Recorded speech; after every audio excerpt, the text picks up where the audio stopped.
The hand hit her shoulder like a freight train. She didn't see it coming. No one warned her. And then the ground disappeared beneath her boots, and the sky and the wall, and the 43 feet of air between her and the training floor became real very fast. She hit the safety net with a sound like a gunshot. Sergeant Marcus Voss stood at the top of the wall, hands on his hips, laughing. "Oops," he said. The trainees around him said nothing. A few of them looked at the ground. One of them made the mistake of smiling. The woman in the net lay still for 2 seconds. Then she pulled herself upright. She didn't scream, didn't cry, didn't look at Voss. She just looked at the wall. "You done?" Voss called down. "Or do you need a hand, sweetheart?" "Semim."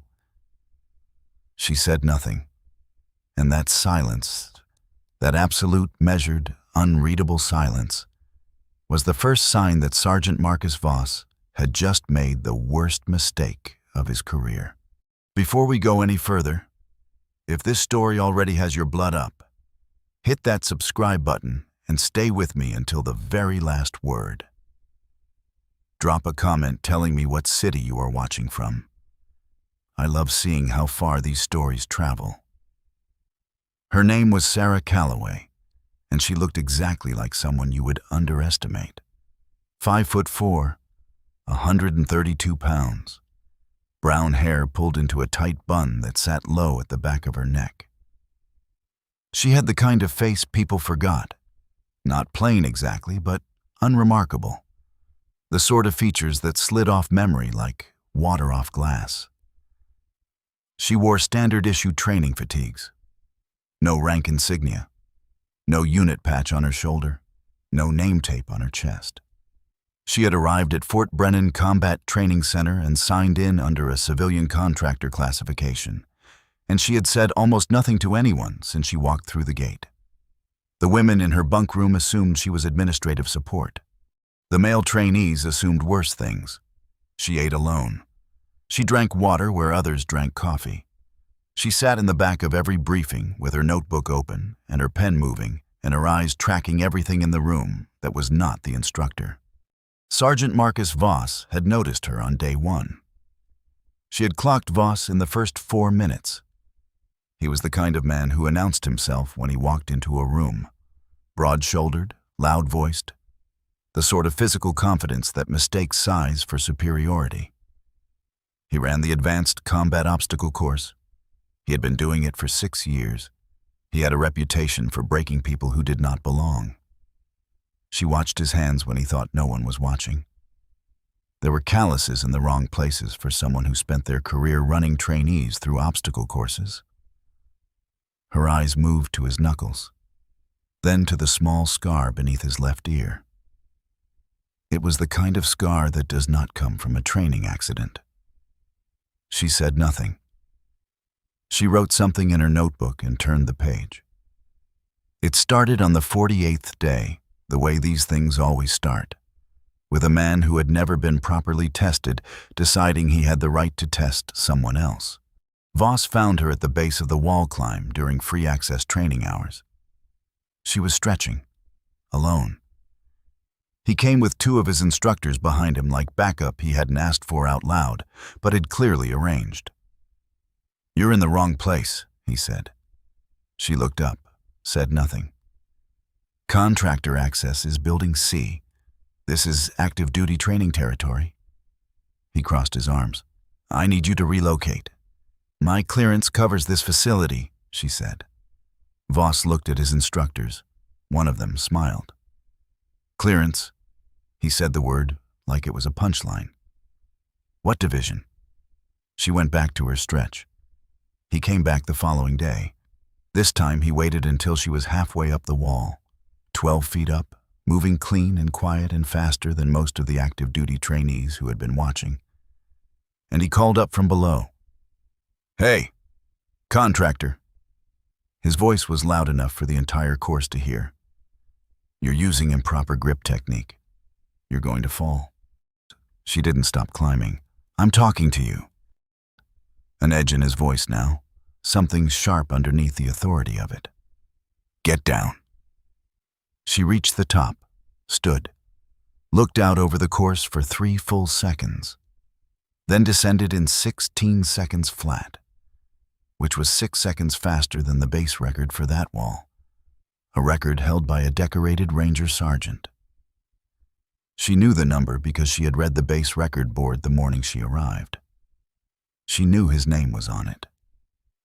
When her boots hit the ground, Voss was standing 2 feet from her, close enough that she could see the vein working in his temple.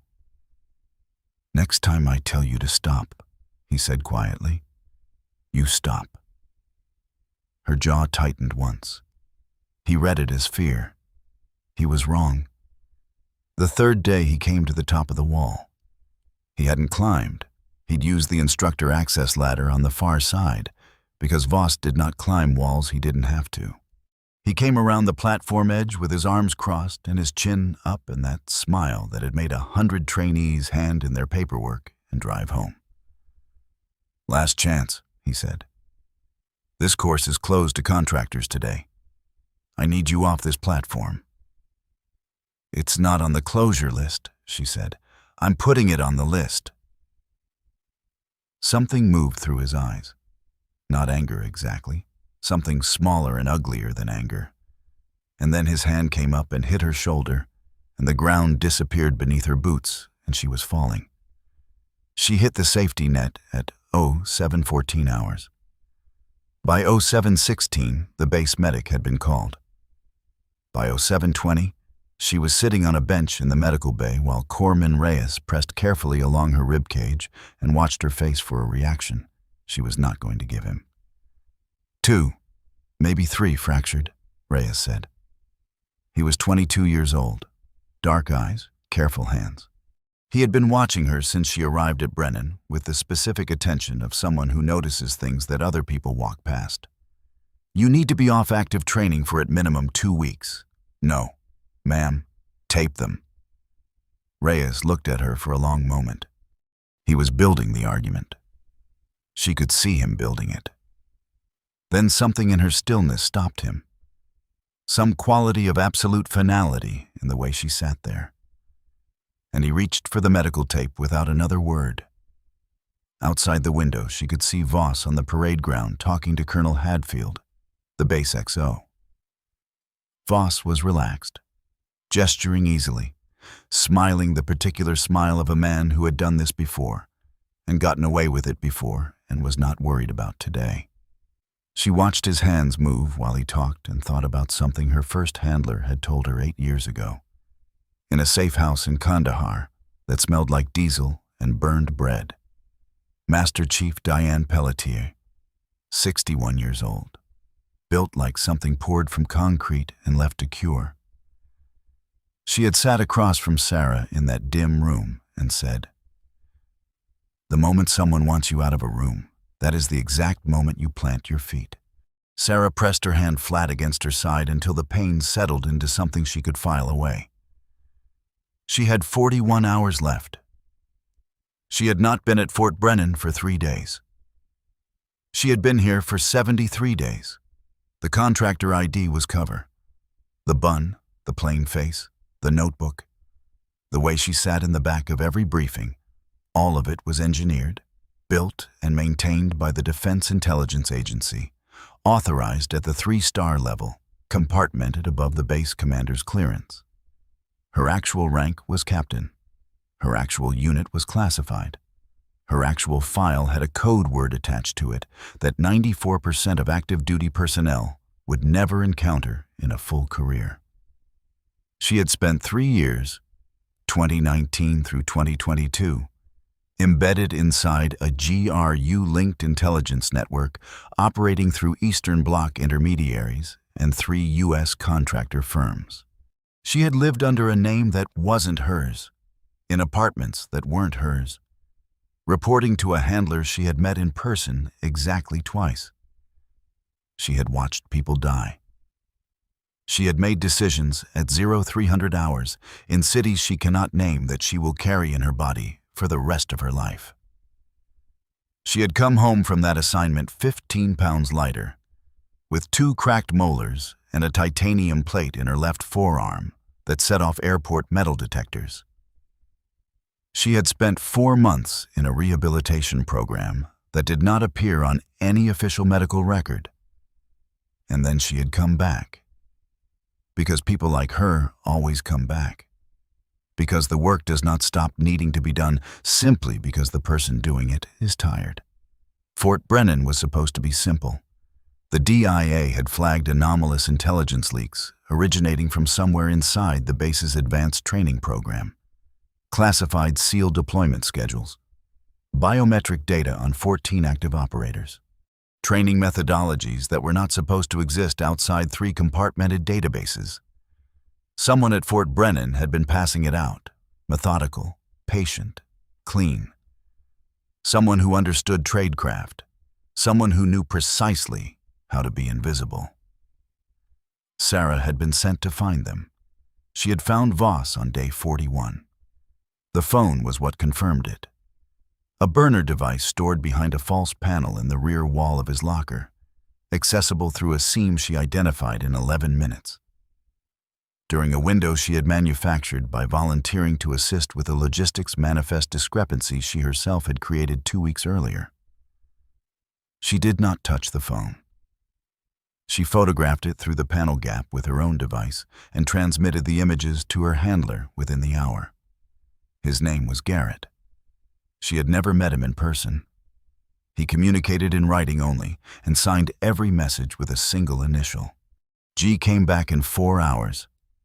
Device matches model linked to 3 prior NATO compromises. His Thursday off-site runs match the transmission windows exactly. Timeline is 41 hours. Extraction window closes regardless. 41 hours. She left the medical bay at 0900 with her ribs taped and her face calm, and 3 fractured bones she had decided privately were not her problem right now. She spent Wednesday documenting. There was a second phone. She found it during an equipment inspection she had arranged by flagging a gear manifest discrepancy. Same method, different bag. The device was in the equipment cage, inside a mesh hydration pouch tucked behind 2 identical pouches. Same model. Same false panel signature. She photographed it, transmitted it. G responded in 6 minutes. Second device confirmed. He meets his contact Thursday, 2100 hours. Transmission site is 300 meters east of the outer perimeter. Maintenance access road. He will not be alone. He will not be alone. She read that line 4 times. Then G sent one more message. Your ribs are compromised. We can pull you now. Another team takes the Thursday meet. She typed back 1 word. No. G. Captain Calloway, no. A long pause, then, copy. Be at transmission point by 2045. Do not engage until field team confirms position. She put the device away and sat in the equipment storage room for 30 seconds with her eyes closed and her breathing measured at 4 counts in, 4 counts out. The way Pelletier had drilled into her in Kandahar until it was as automatic as blinking. Then she went to dinner, ate alone, said nothing, looked at nothing, and thought about everything. At 300 Thursday morning, she woke from a half-sleep with her ribs burning and a cold clarity settling over her that felt, after 16 years, almost like calm. She sat on the edge of the cot in the dark bunk room. The other women slept. Someone was breathing slowly near the far wall. A water bottle on the floor caught the hallway light and threw a pale shape on the ceiling. And she looked at that shape for a long time. She was 38 years old. She had done this work for 16 years. She had 3 fractured ribs, a false identity, and 19 hours left in a window that would not reopen. She let herself ask the question honestly. The way Pelletier had taught her. No performance, no bravado. Just the real question at 0300 in the dark.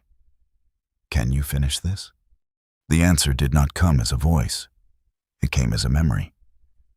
Pelletier, in the Kandahar safe house, setting a photograph on the scratch table between them without explanation. A mountain. Just a mountain. Rock and snow, and that specific quality of stillness that only high elevation carries. Sarah had looked at it, said nothing. Pelletier had said, "Mountains don't decide to stand. They just stand." Sarah stood up from the cot.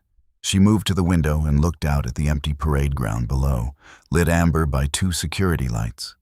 And she thought, tonight.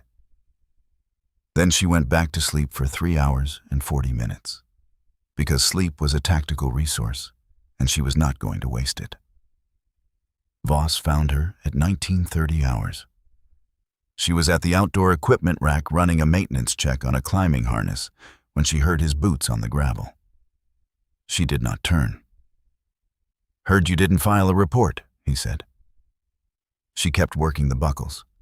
"Smart." He paused. No point making a scene over an accident. He placed that word with the care of a man who had used it before in exactly this way. Accidents happen on obstacle courses. People get hurt. She said nothing. He moved 2 feet closer.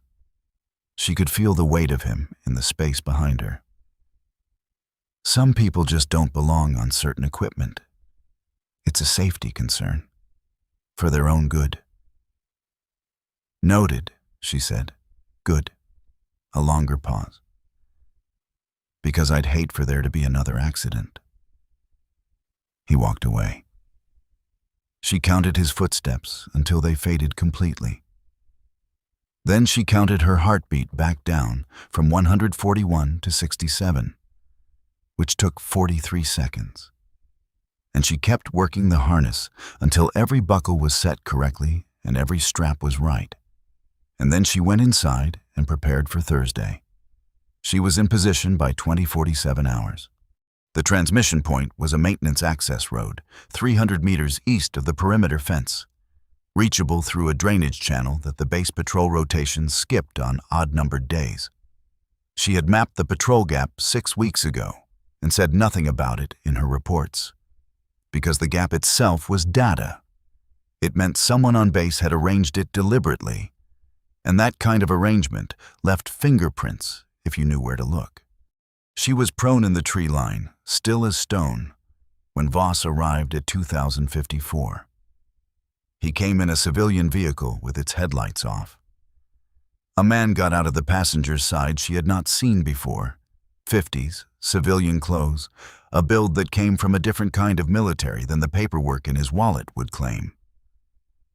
They spoke in low voices. She could not hear the words. She did not need to. She documented. She photographed. She relayed grid coordinates to the DIA field team via her secure device, keeping each transmission under 2 seconds. On minute 4, the contact reached into his jacket and produced a sealed envelope. He passed it without ceremony. Voss pocketed it without looking inside, which meant he already knew what was in it. Which meant this was not the first exchange, which meant the intelligence damage ran deeper than the DIA had modeled. That was the last piece she needed. She stood up. She walked out of the tree line at 21:01 hours with no weapon drawn, no announcement. Nothing but the sound of her boots on the frozen ground and the sight of her moving toward them out of the dark at a pace that was neither hurried nor hesitant. Voss saw her first. She watched his face run the calculation, watched the specific rearrangement of features that happens when a threat becomes visible that was previously filed as harmless. He was still assembling it wrong. She could see him still putting her in the contractor column, still running the math on someone manageable. "You're lost," he said. She stopped 10 feet from both of them. The contact's right hand moved toward his jacket. She spoke before it arrived. "I wouldn't." Her voice was quiet, steady, the same register it had held for 73 days. "The road is surrounded. If that hand comes out of your jacket with anything in it, you will not reach the vehicle." The hand stopped. Voss took one step forward. He still had 4 inches and 60 pounds on her. She could see him counting them the way he had counted them at the top of the wall, running the same arithmetic that had told him she was something he could manage. "Sweetheart," he said. The word came out soft on top and cold underneath, the way he always used it, like a glove over a fist. "I don't know what you think you saw out here. Sergeant Marcus Voss." Her voice did not rise by a single degree. "You are being detained under Title 10 authority on suspicion of transmitting classified intelligence to a foreign national. You have the right to remain silent. I strongly recommend you exercise it." The silence that landed on that road was absolute. The contact broke. He ran 3 steps before a DIA field agent materialized out of the tree line directly in front of him, and he stopped with his hands going up slowly and the envelope falling from his jacket and hitting the frozen ground and lying there. Voss did not run. He stood very still and looked at her, and she watched the calculation finally resolve in his eyes. Watched the moment the full weight of it assembled and settled. Watched the architecture of 6 years of careful arrogance come apart at every joint, quietly, completely, piece by piece. "Who are you?" he said. It had the shape of a question with all the air let out of it. She held up her credentials, held them open and steady for 3 full seconds in the amber light from the field team's position markers. He read them. He read them again. And then Sergeant Marcus Voss sat down on the hood of the civilian vehicle with the specific heaviness of a man whose legs have simply stopped working because his mind has told them something. They have no framework to process. His hands hung at his sides. His chin dropped once toward his chest. A DI. A field agent stepped forward with restraints. Voss looked at her one final time before his hands went behind his back. His mouth opened, closed, opened again. She had already turned away. The debrief lasted 9 hours. Garrett, the real Garrett, not the initial on a screen, ran it in a windowless room at a facility Sarah had never been brought to before and would not be able to find again on any map she was cleared for. Voss began cooperating on hour 6. His contact had broken on hour 2. The intelligence package Sarah had compiled over 73 days closed 3 active compromises, flagged 11 persons of interest across 2 allied countries, and identified a transmission channel that had been operating undetected for 22 months.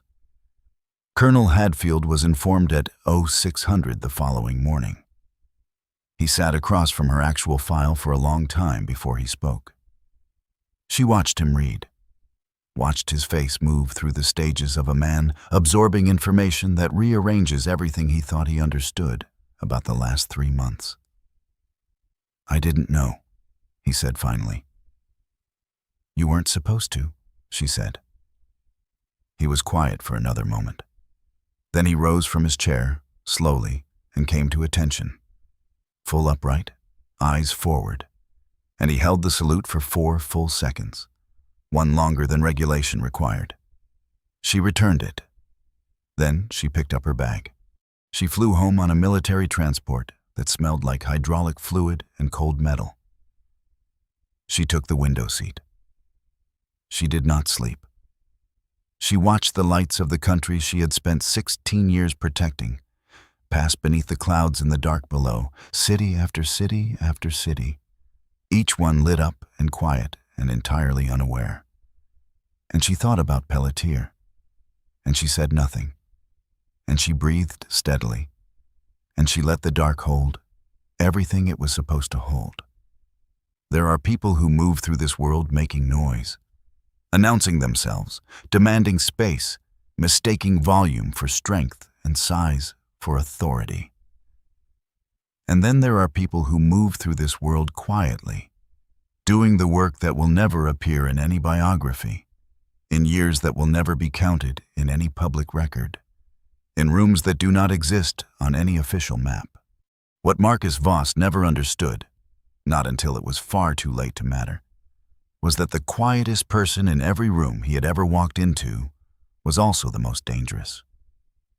He had spent 6 years building a reputation for breaking people. He had never once considered that some people arrive already unbreakable.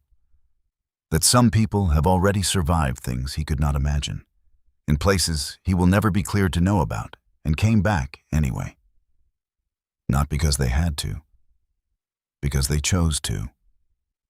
The wall he shoved her off of was the only test on that entire course she had already passed 3 years before she arrived. Some people do not break under pressure. They were built there.